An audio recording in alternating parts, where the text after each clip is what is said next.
Cuando hablamos de temporización, decimos que es un método utilizado para coordinar los eventos dentro del bus.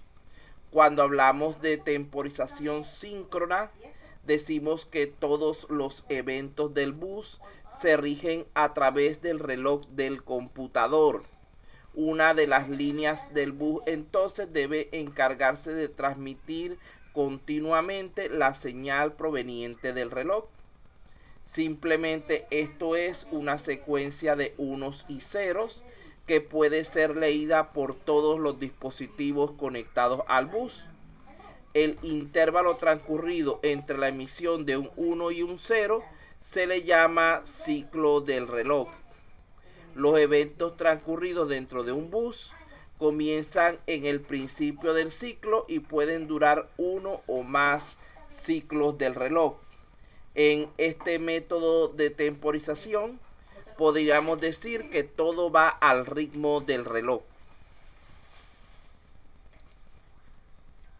Ahora bien, cuando hablamos de la temporización asíncrona, acá los eventos se rigen por lo que no por la línea del reloj. En general, todo evento es disparado por algún evento anterior. En este caso, el procesador pone en el bus de direcciones la ubicación a ser leída y en el bus de control la línea correspondiente a la señal de lectura. Luego de un breve periodo de tiempo para que las señales se estabilicen, se manda la señal por la línea de sincronización maestra, indicando que hay señales válidas en ambos componentes. El módulo correspondiente reconocerá esta información y pondrá el dato solicitado en el bus, emitiendo una señal de tipo esclava por el bus de control, indicando a lo que es el componente, el dispositivo del bus, los datos de la información válidos. ¿Qué significa esto? ¿Cuál es la ventaja de trabajar en uno u otro método? Vean que lo que es la forma síncrona pareciera a veces la más conveniente a primera vista. ¿Por qué? Porque es mantener todo trabajando de manera continua. Supongamos esto, que yo tengo varios procesos. Uno, voy a poner 3 nada más para no dibujar nada tanto. Y que yo diga que ellos van a funcionar cada 2 segundos. Entonces este sería en el segundo 2, este sería en el segundo 4 y este sería en el segundo 6. Pero ¿qué puede pasar? Puede pasar que precisamente esos procesos, su duración sea diferente. Puede pasar que, por ejemplo, el proceso número 1 no dure 2 segundos, dure solamente 1 segundo. Ahí tendríamos una pérdida de tiempo, lo cual es algo que siempre se intenta de evitar en lo que es computación. Aunque parezca poco perder 1 segundo, recuerden que no estamos hablando de un proceso que se ejecuta una sola vez, sino de procesos que se ejecutan millones de veces. Y perder millones de segundos es perder un montón de tiempo. Entonces aquí se perdió 1 segundo, porque él tiene que esperar hasta el segundo 4 para hacer el siguiente proceso. En este caso, en el segundo 4, vamos a suponer que el proceso tenga ahora 3 segundos. Él no está utilizando el tiempo del proceso de abajo, pero como a él se le estableció un modo síncrono de 2 segundos, cuando pasa esos 2 segundos, él no ha terminado. Entonces aquí hay que ver si el sistema es capaz de dejarlo en espera o si lo anula para que vuelva a comenzar. Si lo anula para que vuelva a comenzar, este sería un proceso muerto, porque nunca terminaría, porque es más largo que el tiempo asignado para su ejecución. Luego de esto, así vamos viendo con los diferentes procesos. Pero vea la limitación de esto, que no se adapta a las necesidades del sistema, sino que obliga al sistema a adaptarse a las necesidades. Digo al sistema, estoy hablando del mundo real, de los valores que estamos estudiando, sino que obliga al sistema a adaptarse a la configuración preestablecida para la temporización. Ahora bien, cuando hablamos del modo asíncrono, es mucho más complejo para programar, para configurar, pero es mucho más eficiente. Tomamos de nuevo el caso anterior. Vamos a suponer que tenemos mis tres procesos nuevamente.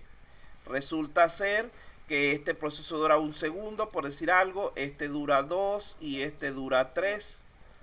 No, este duraba 3, que digo, este duraba 3 y este de arriba duraba 2. ¿Qué sucede?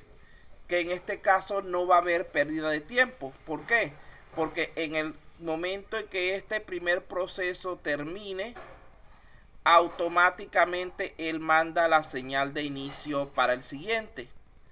Tampoco va a haber la necesidad de abortar procesos porque se acabó el tiempo, porque él va a durar hasta que él termine, y cuando él termine va a mandar la señal para el siguiente proceso. Vean que allí estamos eliminando los dos problemas que planteamos anteriormente. Claro está, estos modelos de temporización tienen sus aplicaciones en momentos específicos, por lo cual cada uno de ellos debe ser comprendido lo mejor posible. La temporización síncrona es más fácil de implementar y de comprobar, pero es menos flexible que la asíncrona. Por ejemplo, en el caso de que hubieran varios dispositivos conectados al bus de distintas velocidades, todos tienen que funcionar a la velocidad del reloj. Si hay uno más rápido, este tendrá que bajar su velocidad.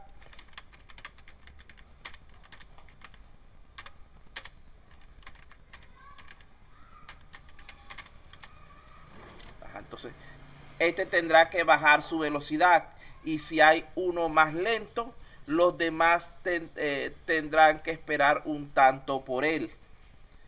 En cambio, con el método asíncrono, cada uno funciona a su propia velocidad.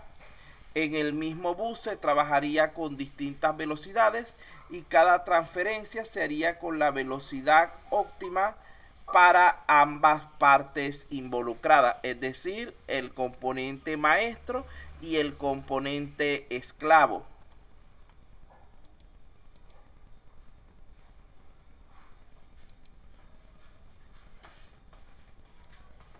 Entonces, allí salimos de lo que son las nociones básicas de temporización, pero cuando hablamos de temporización, como ya se han dado cuenta, surge entonces la necesidad de hablar de otro componente aparte del temporizador. Surge la necesidad de hablar de lo que es el reloj. Entonces, todo computador tiene un reloj interno del sistema, el cual es accionado generalmente por un cristal de cuarzo, que al momento de aplicarle electricidad, sus moléculas vibran muchas veces cada segundo. Estas vibraciones son usadas por el computador para medir sus operaciones de procesamiento. Al paso de lo que son los años, las velocidades de los relojes se han incrementado muchísimo.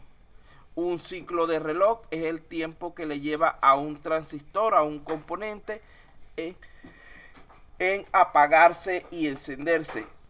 Hoy en día las velocidades de lo que es en los procesadores están aumentando considerablemente. Vean que cuando comenzó la computación apenas se hablaba de velocidades de 4 Hz, es decir, 4 operaciones por segundo, 4 ciclos de reloj por segundo. Luego pasamos en cierto momento a trabajar en megahertz, millones de operaciones por segundo.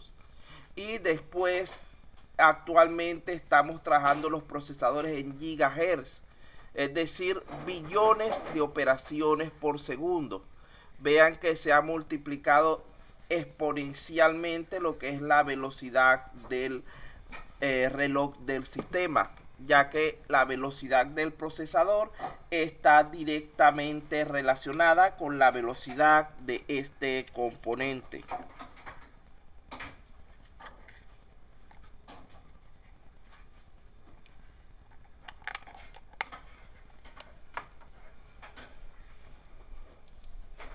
Entonces, ¿cuáles son las funciones básicas del reloj del sistema? Tenemos por lo menos 3 funciones que debemos tomar en consideración. En primer lugar, primero y segundo lugar, 2 funciones que ya ustedes son conocidas, las cuales tienen que ver con el conocer, el gestionar la hora del sistema. Es decir, esto nos sirve sobre todo para lo que es manejo de internet y ese tipo de cuestiones que trabajan de manera sincronizada con la hora mundial, por lo que si nuestra hora del sistema no está bien, terminamos quedándonos sin acceso a dichos componentes. Esto sobre todo por cuestiones de seguridad. En segundo lugar, gestionar diversas alarmas. Esto también se realiza por lo que es el reloj del sistema. Y en tercer lugar, tendríamos lo que es sincronizar las diversas operaciones que se realizan mediante los subcomponentes del sistema informático. Es decir, controlar la sincronización de los procesos dentro del computador. Este reloj físicamente no es otra cosa sino un circuito integrado que emite una cantidad de pulsos por segundo de manera constante. Este número de pulsos que emite el reloj se le llama frecuencia. Vean que la frecuencia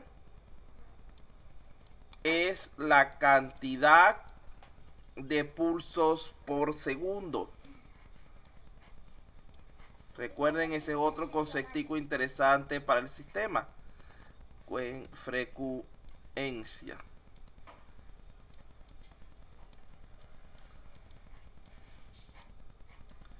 Es la cantidad de pulsos por segundo. Número de pulsos por segundo. Mientras que el ciclo del reloj es el tiempo que tarda en realizar una vuelta. Es decir, es 1 sobre la frecuencia. Estas dos medidas son de tipo inverso. Entonces, la frecuencia del reloj, como ya lo dijimos, se mide en ciclos por segundo, también llamados hercios, siendo cada ciclo un pulso del reloj. Como la frecuencia del reloj es de varios millones de pulsos por segundo, actualmente se expresan en megahercios, gigahercios, etc. El reloj es el que marca la velocidad de proceso del computador, generando una señal periódica que es utilizada por todos los componentes del sistema informático para sincronizar y coordinar sus actividades operativas, evitando que un componente maneje unos datos incorrectamente o que la velocidad de transmisión entre dos componentes sea diferente. Entonces lo que hace es tratar de homologar los valores de funcionamiento del sistema. Cuanto mayor sea la frecuencia del reloj, mayor será la velocidad de proceso del computador y podrá resolver mayor cantidad de instrucciones elementales por segundo. En máquinas basadas en la arquitectura de von Neumann, la mayoría de las operaciones son serializadas Esto significa que los comandos se realizan en un orden preestablecido. De allí que para asegurarse de que todas las operaciones se realicen justo en el tiempo adecuado, los computadores utilizan una señal alternante llamada reloj del sistema. Vean que este componente es mucho más importante de lo que muchos piensan en general. No es solamente el estar pendiente de la hora del sistema, es para estar pendiente de la ejecución de todos los procesos dentro del computador de manera armónica. En su forma básica, el reloj del sistema maneja toda la sincronización de un sistema de cómputo. El reloj del sistema es una señal eléctrica en el bus de control que alterna entre valores de 0 y 1 a una tasa preestablecida. La frecuencia en la cual el reloj del sistema alterna entre estos dos valores es llamada frecuencia del reloj del sistema.